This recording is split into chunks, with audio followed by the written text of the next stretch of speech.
અમદાવાદના ઓઢવમાં ભાજપના નેતાઓ બન્યા છે જનતાના રોષનો ભોગ। ઇન્દિરા આવાસમાં ભાજપની સભામાં સ્થાનિકોએ વિરોધ નોંધાવ્યો। બેનર અને પ્લે કાર્ડ દર્શાવી સ્થાનિકોએ વિરોધ નોંધાવ્યો।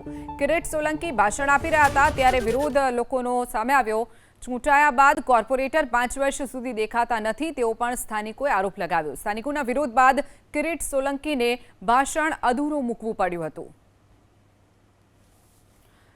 તો અમદાવાદનો ઓઢવ વિસ્તાર જ્યાં સ્થાનિકોનો રોષનો ભોગ ભાજપના નેતાઓને બનવું પડ્યું। સ્થાનિકોએ આરોપ લગાવ્યો કે જ્યારે ચૂંટણી આવે છે ત્યારે મત માંગવા માટે લોકો આવી જાય છે પરંતુ પછીના 5 વર્ષ સુધી કોર્પોરેટરો દેખાતા પણ નથી તેવો આરોપ સ્થાનિકોએ લગાવ્યો છે। ઇન્દિરા આવાસમાં ભાજપની સભા જ્યારે ચાલી રહી હતી ત્યારે બેનરો અને પ્લે કાર્ડ દર્શાવી સ્થાનિકોએ વિરોધ નોંધાવ્યો।